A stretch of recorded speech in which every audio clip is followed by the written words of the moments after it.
It's nice to be here. I can also wait for the recording to start. Here we go. Hi, everyone. Lovely to meet you. And thanks for the invitation to talk about LinkedIn. And let me give you a brief introduction, but actually give you an introduction about like, okay, why should you guys listen to me about LinkedIn? Which is a very valid question. So who am I quickly? So you have my LinkedIn profile, but I'm an international coach and I help international professionals navigate a life transition, a career transition. But okay, why is a coach here to talk to you about LinkedIn? So I've joined LinkedIn in 2005, which I don't think I was the early adopter, but I think I was on the early curve. I don't know if any one of you knows when you started being on LinkedIn. If you know, give me the date in the chat. I should probably also actually ask, is there anyone on here who is not on LinkedIn and doesn't know what LinkedIn is? Again, no judgment, but it might be helpful for me in terms of introducing LinkedIn. Anyone here who is not on LinkedIn? No, everybody on LinkedIn? Okay. So 2005, and back then I did use it because I was living in New Zealand. I'm from Austria, and I was living in New Zealand, and I was using it to join to actually keep in touch with all these people I met in New Zealand because I was moving over there and everything. And so back then it was mainly a static CV tool. I then moved into international development, and I worked on projects in developing countries, and I had to connect with partners, with local experts, with everyone really like that I needed in different countries. And then I used LinkedIn to reach out to these people and stay in touch with them.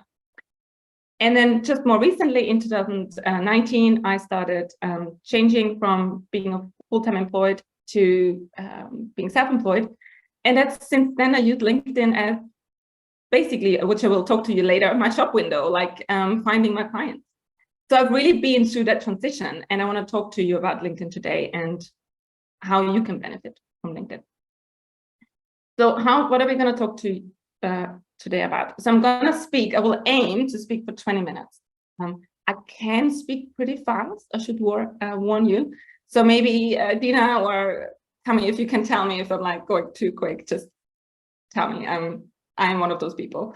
But I will aim to speak for 20 minutes on the topics of why you should be on LinkedIn really quickly, what to focus on your personal profile for maximum effect, how to write a standout about section, and a bit about the modern etiquette of like networking.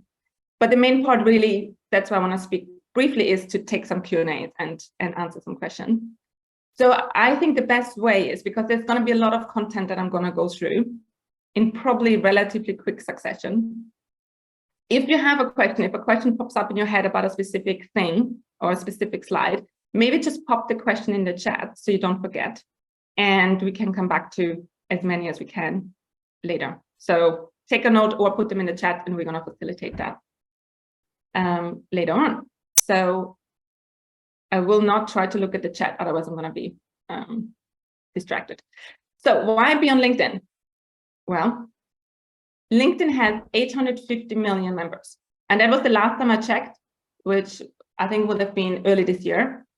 By comparison, Instagram has 1 billion and TikTok has about 1.2 billion. So 850 million is not that bad. But the most important thing is it's 250 million more than 2 years ago, which was, you guessed it, pre-pandemic. So there are about 15 million open jobs on LinkedIn at any time, and 61 million senior level influencers, and about the same number, about 60 million senior decision makers.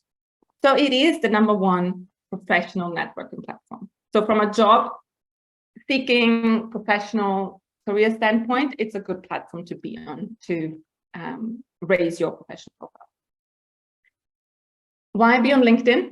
Well, it's often the first link that people get when you Google a name. So if you don't have a personal website, that ranks very well. Like I have a very unusual name, so my website ranks pretty well. But if you just type a name, you'll probably find the LinkedIn profile first. You can try it out. You can connect with influential people. I will talk about that a bit later. It's a great way to show a bit of profile, personality, your portfolio, your recommendations all in one place. It's good to grow your network, especially into areas maybe that you need to, or you want to reach out to people that might not be in your immediate circle. It is good to build trust in your person, in you as a person, and you can find new companies. I find all the time I find interesting articles and new companies on there, and I really like it. Like I'm a total LinkedIn fan. So hardly that's what I'm talking about. A few myths that I want to bust right at the outset. The first one is that most people think about is, okay, LinkedIn is just for job hunting. It was once upon a time, yes, but now really, if you go on LinkedIn, it's more a site for connection and networking, and it's really a people-to-people platform. So it's interesting if you look at company pages versus individual pages. Individual pages perform much better. Performing meaning they're more visible. It's really a people-to-people relationship. So follow people you find interesting, engage with content that you find interesting, engage with colleagues. Like it is literally people are on a platform to meet other people. So it's not just job hunting. It's really about networking. The second one is your LinkedIn profile is just an online CV. It's not. Instead, if there's one thing I want you to take away from today, among many other things, it's your shop window. And I will talk about that in a minute. It's your shop window, not your CV. And the third one is the myth is we think we only should connect with people we know. I've already mentioned this, that it's a people-to-people platform. And so people are on LinkedIn to connect and extend their network. I have found my business partner on LinkedIn just by seeing her show up in a feed, commenting with her, scheduling a call, and a year later we're business partners. And she was living in Mexico at that time, and I was in Myanmar. Like we couldn't have been further apart. We would have never met in real life, but we did because of LinkedIn. So that's for mythbusting. So hopefully you got like a bit more excited about LinkedIn by now, so we can go into the details of what is. So your personal profile, what to focus on. So be a person, not a CV. I leave that there. Attention spans are short. So, as we all do, we scroll Instagram, we read headlines, but not the full article. It might not apply to academics, but, I would say I'm one of those, unfortunately. So keep it brief. Don't write long paragraphs. Say the thing you want to say in a brief way on your profile, right? So don't try to write an academic paper about your experience. It won't land. So keep it brief. And write for the reader, not for yourself. So what I mean by that is that have the reader's view in mind when you write your profile and say what they want and think about what they would want to know about you to get in touch, right? So LinkedIn is changing. It's more personal and people want to connect with people. So you can also talk about what your hobbies are and engage, share a bit of flavor about who you are as a person, because people connect with humans.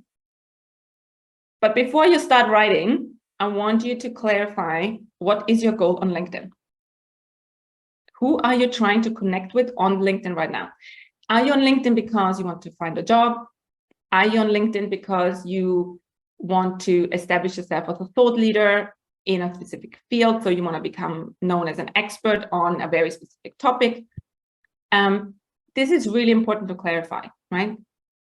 And I can hear some of you going in your head. It's like, well, I don't want to close down any routes, right? I've been there. I did struggle as well to focus on what to highlight first, right? I wear 3 hats technically, right? So I have my individual coaching business. I have my B2B brand, which is focused on companies, and I still do a bit of international development consulting. I had to decide what to focus on. And if you look at my profile, you will see what I focus on, which is my one-to-one coaching mostly.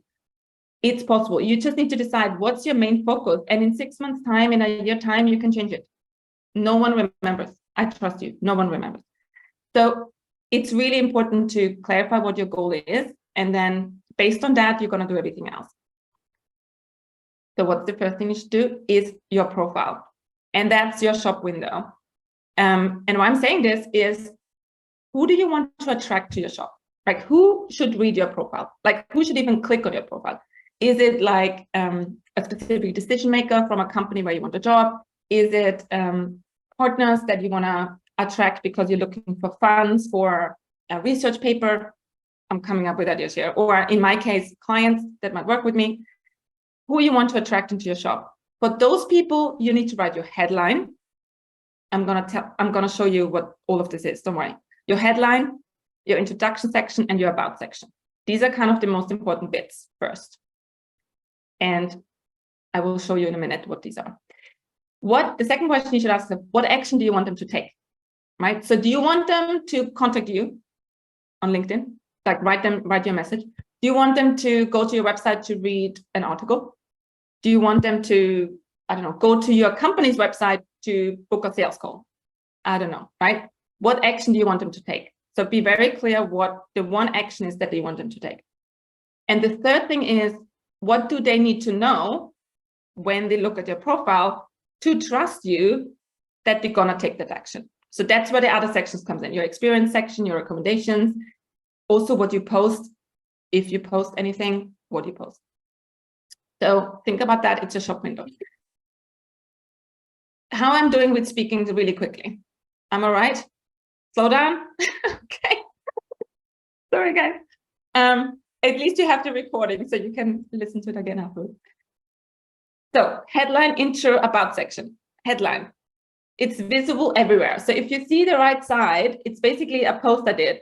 I commented on someone else's post. So you can see my profile and my name, and you can see the first 24 characters of my headline. So the whole headline has 220 characters, and the first 40 are pretty much visible anywhere you show up and comment on. So your picture, your name, and the first 40 characters of your headline are visible everywhere you leave your traces on LinkedIn. So that's really important, right? So be very cognizant of that. So you want to use your first characters of your headline, right? So what's important in that, that's going to come first. So I would also say here, don't give that space to someone else.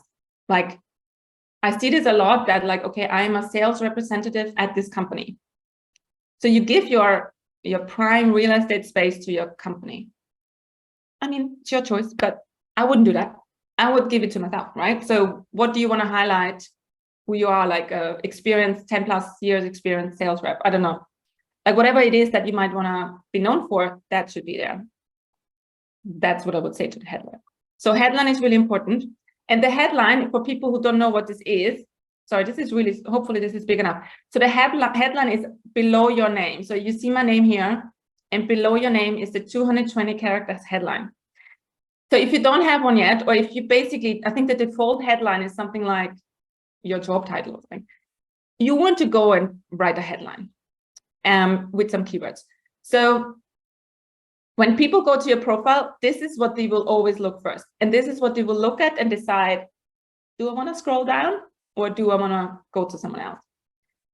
So make sure that you have a good profile picture, face and shoulders visible. I mean, okay, maybe not shoulders in my case, but face good visible.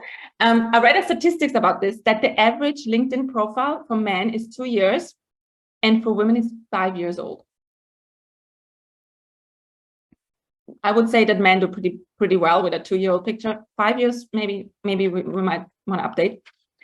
Please smile. There's another statistics. People that love in LinkedIn pictures get 70% more invitations to connect. I mean, that's pretty, you know, so just try to smile on your LinkedIn picture and look into the camera if you can, like, you know, like a good picture.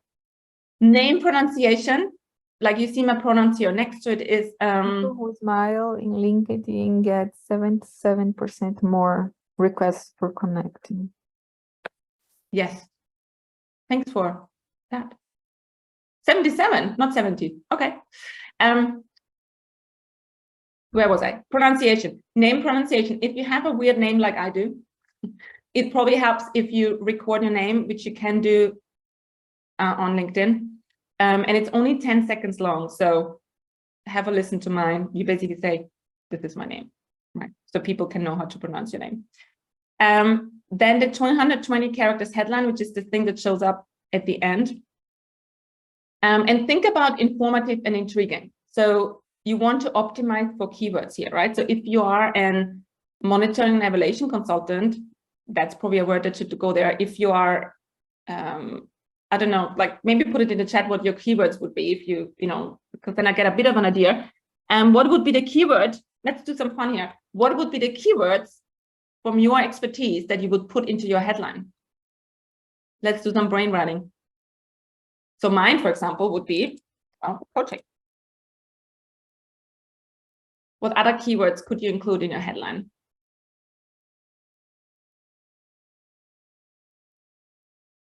Research, okay, amazing. Strategist. Planning, outreach, resilience, project management, data science, relationship building. Great list of keywords. Keep it going because maybe someone else might find some inspiration. So you want to optimize for keywords in your headline. And then obviously you want to use your buttons that you can have. Open to work, providing services. There's all these additional things. So use them because, you know, it's helpful. People might be looking for what you offer. So that's the intersection. So we talked about headline and we talked about intersection, and the next section is the experience section. So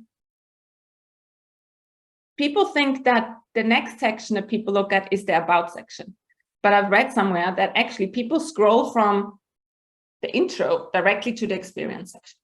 Don't ask me, like I've read this somewhere. So experience section is important.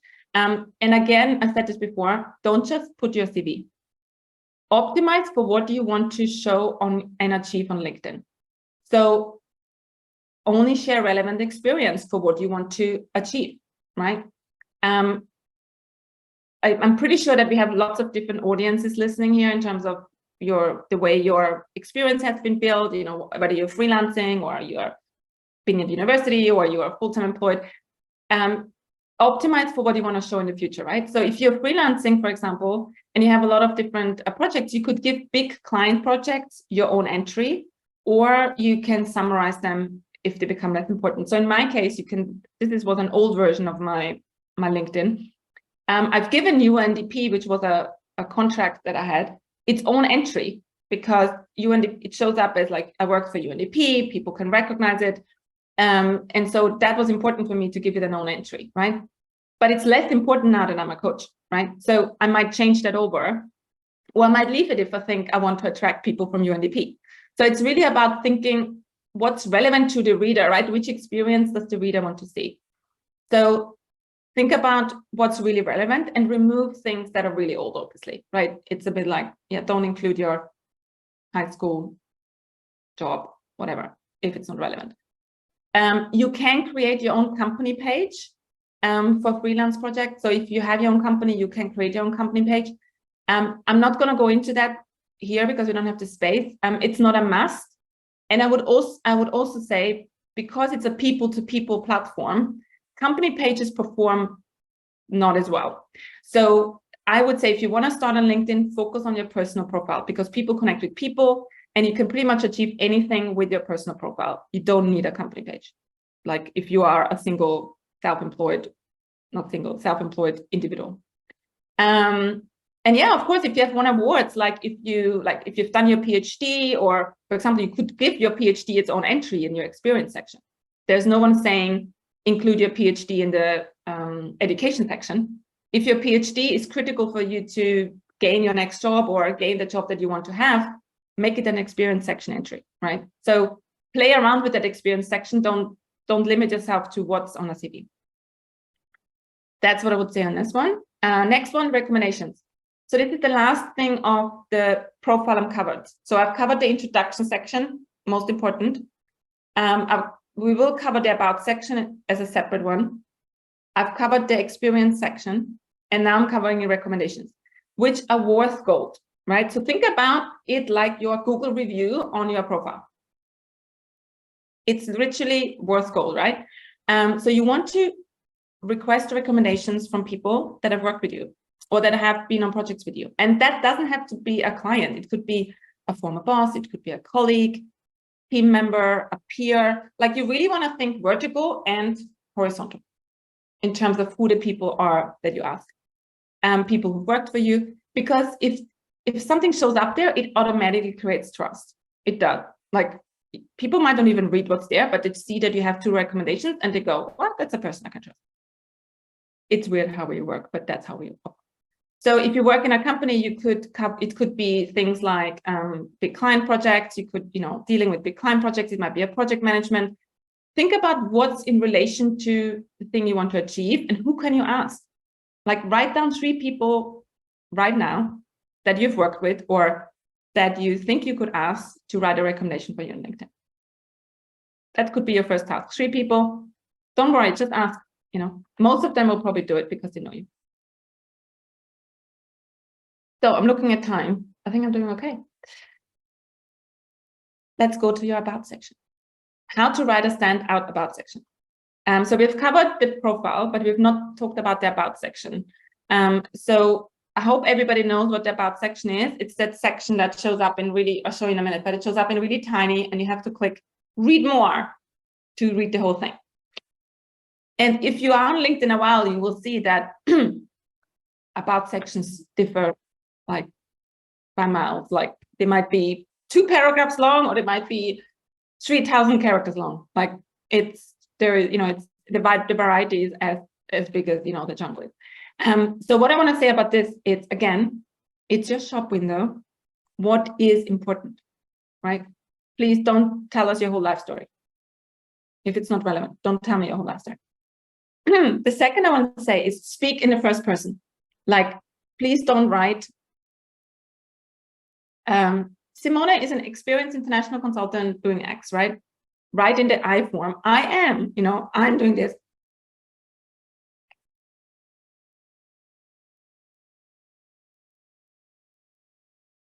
I should get some water. I am an international coach. I work with these people. I can offer these skills. Speak in the first person because it's much more fun to read. Make it easy for the person to read. So that means think in sections, and I will show you the sections in a minute. Space is your friend. Again, our attention span is short. We like to scan things really quickly. So break up text, use a lot of white space, use paragraphs, and even use some emojis. Doesn't hurt. And if in doubt, leave it out. So coming back to the point of what's important, if you don't know if it's relevant, leave it out. You can always put it back later. So here's a simple formula that you can use that I will go through quickly. But a simple formula, think about it in 4 blocks. The first block is what everybody will see, and the next slide will show you what I mean. But it's basically a 2 to 3 line maximum summary of your core experience. So I am, what did we have before? Like in the chat, I am, a problem solver, or I project manager, or a relationship building expert with whatever many years of experience. In this field, I specialize in XXX, these 3 things, and I work with these companies, full stop, right? Summary, 2 to 3 lines. That's the first block, because that's what everybody will see all the time. The second block is, okay, what do you offer? Like, who do you work with? Who do you want to help? Who do you help? How do you help them? Right? What do you do? Like, that's what you offer. Like, what do you offer the reader who reads your profile? And with that, I mean, what do you offer the ideal reader? So the person that you want to attract to your profile, not everybody, just the person you want to speak to, what do you offer them? That's the second block. The third block is a bit about you, right? So mix the professional with the personal, right? Who are you? Like, whatever you want to share, right? Keep it short, a paragraph, right? It's really nice to have some personality in there. Like, I don't know, you like racing bikes or whatever you do, right? Put a bit of personality in that. And then the last block is obviously the call to action. I mentioned it already. So what do you want them to do, right? The simplest form is connect with me here on LinkedIn or DM, direct message me, and let's chat, right? But ask them to do something. Like after they read your profile, ask them to connect with you or send you a message, just use it. So what I mean by that is like, this is Justin, who I work with, but basically it's a great use of space. So you can see the desktop view on the left side and the mobile view on the right side. And so if you see the desktop view, you can see that the about section, you basically have these 3-4 paragraphs actually on desktop, and then you have see more, right? So when I mention what I mentioned in the previous slide, that block 1 is the summary, that's this block, right? It should be enticing enough to say, well, I want to read what's in there, right? So people should click see more so they can see your whole profile. But you can see that on mobile view, which I think 90% of people use LinkedIn on mobile. So you should always optimize for mobile. On mobile, you just have less space. So that's what I'm saying, 2 to 3 sentences max. So try to optimize for mobile so people click see more. So that's all on personal optimizing your profile. And I can see questions coming in that we can take later. So last part before I stop talking is networking on LinkedIn, the modern etiquette, right? I only have one slide for that because it's relatively straightforward, right? So the first priority really is to become visible. So if you want to increase your profile, if you want to connect with people, if you want to reach your network, engage in your network, extend your network, find a job, you have to become visible, right? And that will only happen if you're active on LinkedIn. So, and with that I mean, if you're just scrolling LinkedIn passively, like you do maybe, just go down a feed and for 10 minutes and just read, and don't engage with anyone, no one will see you, right? No one will see you have been on LinkedIn. So for you to be visible, the minimum thing you need to do is to like other people's posts. That's the bare minimum. But the best thing is to comment on other people's posts, because that's when other people see your name and your headline, right, show up in their feed. So if you want to become an expert in, I don't know why I'm having such a hard time thinking about expertise here. Let's say you want to become an expert in beauty hair products. Then you probably comment on you can find posts from beauty hair specialists, and you comment on those posts and you gain visibility, right? And you can be very clever about what you say, you can give your comments, so people start noticing you. So that's the first thing, be visible. So like other people's posts, comment on other people's posts, find relevant content that you like to engage in, right? So instead of just scrolling, be mindful about the content you want to engage in on LinkedIn. And that might include being active in groups, because that's where maybe the people are that you want to engage with. That's the visibility part. Second is be helpful. I mean, we all like people that help other people, right? Because there's a reciprocity there, right? If you see someone's looking for a job, comment on it or send them someone else's way. If you know someone is recruiting for someone, maybe you know someone who would be a good fit. Like, you don't have to do it all publicly, you can do it in private messages, but be helpful to others. It's the best way really to be visible, is help other people. If you just do that, you already be amazing. The third is actively connect with interesting connections. So mentioned this before, don't stay within your bubble, right? Actively find people you're interested in connecting with and connect with them. Send them a connection request. And you extend your network that way. You will be surprised how many people will accept your connection request, because people are there to meet new people. The fourth is train the algorithm. So you can do quite a bit of things. Instead of passively scrolling, you want to tell the algorithm what content you want to see.